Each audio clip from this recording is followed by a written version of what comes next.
Dear students, today I am going to taught you how to write तीन ताल in दुगुन, तिगुन और चौगुन। आज मैं आपको एक छोटा सा पैटर्न बताने वाली हूँ कि आपको तीन ताल को दो गुण, उसका तिगुन और चार गुण में कैसे लिखना है। ये क्वेश्चन आपके एग्ज़ाम में आएगा, तो आप इसकी प्रैक्टिस करें और बहुत आसान है, आप इसको कर सकते हैं। तो पहले स्टार्ट करते हैं। जो तीन ताल है उसमें 16 मात्राएं होती है, ठीक है। और जो इसकी प्रत्येक मात्रा है उसके चार चार विभाग होते हैं, ठीक है। चार चार मात्राओं के चार विभाग होते हैं इसमें। और जो इसमें जो पहली, पाँचवीं, 13वीं जो मात्रा है उस पर ताली बजाई जाती हैं, और जो 9वीं मात्रा है उस पर खाली दर्शाई जाती है। यह ताल तबले की अत्यंत प्रचलित ताल है, ठीक है। इस ताल का प्रयोग तबले पर स्वतंत्र वादन सोलो बजाने में भी किया जाता है। जैसे मसीद खानी गत, ये सितार की गतें होती है, ठीक है, जो सितार में प्ले की जाती हैं। मसीद खानी गत, रजा खानी गत, छोटा ख्याल और तराने आदि में अधिकतर तीन ताल प्रयोग होता है, ठीक है। और जैसे नृत्य करते हैं, जो आपकी जो क्लासिकल डांस फॉर्म्स है, ठीक है, जैसे कथक है या कोई भी और फॉर्म है, उसमें तीन ताल का अधिक प्रयोग होता है, ठीक है। और जो ये ताल होती है मुख्यतः मध्य लय और द्रुत लय में, वैसे इसमें बड़ा ख्याल भी गाया जाता है, परंतु इसे ज़्यादातर मध्य लय और द्रुत लय में, कि धीमी और उससे तेज़ लय में भी इसको गाया जाता है।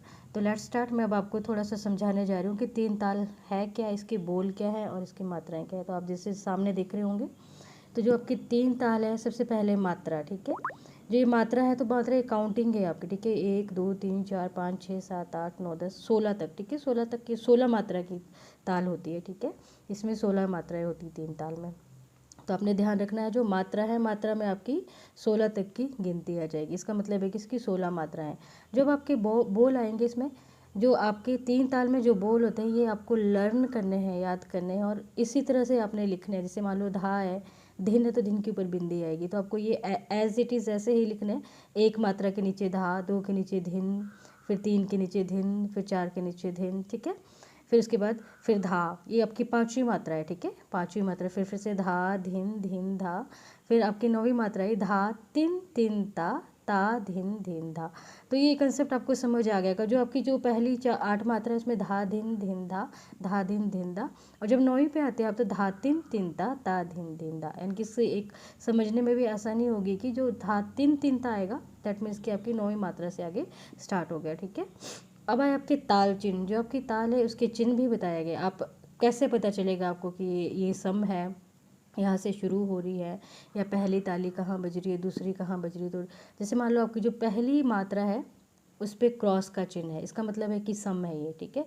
जब आपका एक से लेकर 16 तक काउंट बजने के बाद जब आप पहली मात्रा पे वापस आते हैं, तो एक आवर्तन कहा जाता है, ठीक है। एक पूरा आवर्तन होने के बाद पहले पे पहुंच गई, तो ये जिसका जो चिन्ह है यह क्रॉस है, और इसे सम भी कहा जाता है, ठीक है।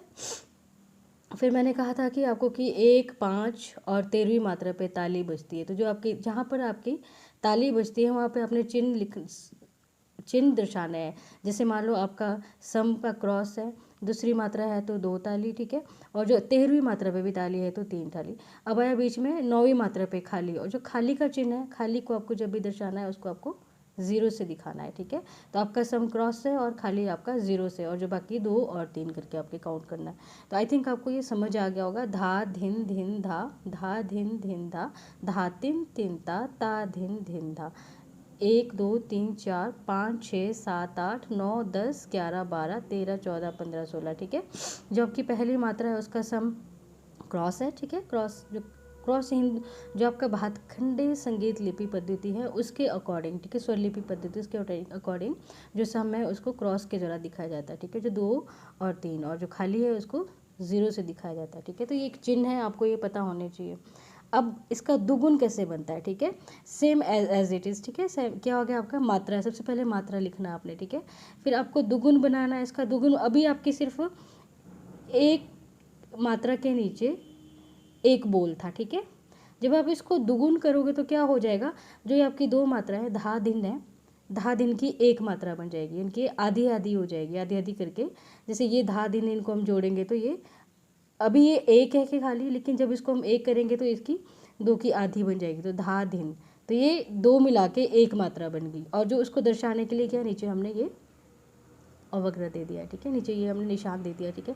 तो धा धिन, फिर दूसरी मात्रा में फिर धा धिन धिन धा, ठीक है, बोलना भी वैसे धा धिन धा, ठीक है। तो आपकी जो पहली 8 मात्राएं थी जो, इनको हमने आपस में जोड़ के दुगुन करके तो 4 मात्राएं बन गई, ठीक है। और फिर उसके बाद फिर आपकी जो नेक्स्ट 9 से लेकर 16 तक है उनको भी हमने धा तिन ता धिन धा, इस तरह ये कितनी बन गई। पहले ये अलग अलग थी, अब हमने इनको जोड़ के इनको 8 बना दिया, ठीक है।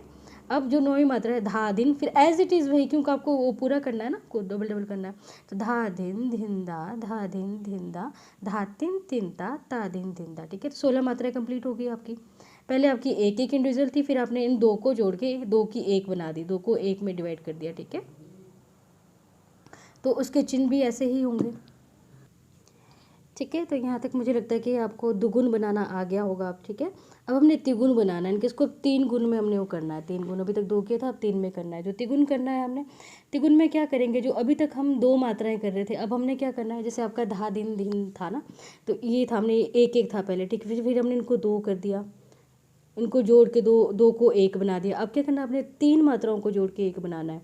तो ठीक है, ये थोड़ा सा आपका कंसेप्ट थोड़ा चेंज, धा धिन, तो ये 3 ऐसे जुड़ जाएंगे, ठीक है, ये 3 जुड़ गए, तो ये धा दिन ये 1 मात्रा बन गई। अभी 3 थी, ठीक है ना, उसके बाद ये फिर 2 को जोड़ के हमने 2 मात्रा बना दी, अब 3 को जोड़ना है तो ये 1 मात्रा बन गई। इससे आगे फिर धिन धा धिन, 3 ये जोड़ दिए, दूसरी मात्रा हो गई।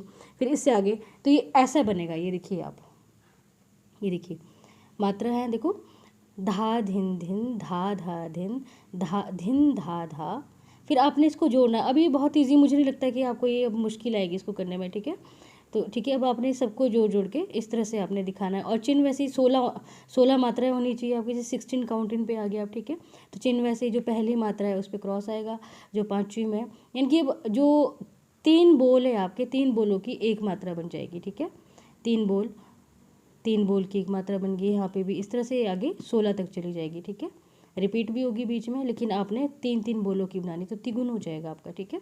और आपके चिन्ह पहले पे समय, दूसरी पे जो आपके 5वीं है वो दूसरी ताली होगी, ठीक है। 9वीं पे आपकी खाली आएगी, यहाँ पे क्रॉस नहीं आएगा, यहाँ पे खाली आएगी, 9वीं पे आपकी खाली आएगी, ठीक है। और जो आपकी 13वीं मात्रा है उस पर भी आपकी तीसरी खाली आएगी, ठीक है। ये थर्ड, तीसरी खाली आएगी, ठीक है। ये हो गया आपका तिगुन। अब मैं बताती हूँ आपको चौगुन कैसे बनाना है।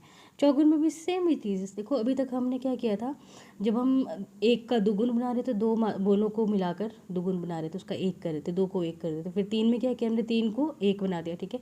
अब क्या करना है, चौगुन का मतलब 4 गुना, ठीक है, 4 गुना फास्ट हो जाएगा, ठीक है। तो सेम एज इट इज़ आपके ये बोल है, ठीक है। अब क्या करना है, आपने जो 4 थे धा धिन धा, इनका 1 बना दिया, ठीक है, धा धिन धा, इसका भी 1 बना दिया, तो 2 होगी। फिर धा तिन ता धिन धा, ठीक है, 4 मात्राएं बन गई। फिर एज इट इज़ रिपीट होता जाएगा, इस तरह से बनता जाएगा। तो बहुत ही इजी तरीका है, आप इसकी प्रैक्टिस करो और आपको ये बहुत अच्छे से आएगी, ठीक है। सबसे पहले कि ये देखो यहाँ पे जो हमारा एक था, एक गुण, जो हमारा 1 गुण बना है इसका, ठीक है, धा धिन धा, फिर इन्हीं को हमने 2 गुण बनाना, तो इन 2 को मिला दो, 2 बोलों को मिला के 1 मात्रा बन गई, ठीक है। 3 गुण बनाना, तो 3 बोलों को मिलाकर 1 मात्रा बन गई। 4 गुण बनाना है तो 4 को मिला के, इस तरह से आप 8 गुण भी बना सकते हो, 8 को मिला दो, 8 को 1 मात्रा बना दो, फिर अगले 8 को 1 मात्रा बना दो, इस तरह से आपका, तो आपका ये एक 3 ताल आई थिंक आपको समझ आ गया होगा। तो आप इसकी प्रैक्टिस करें, ठीक है। Thank you.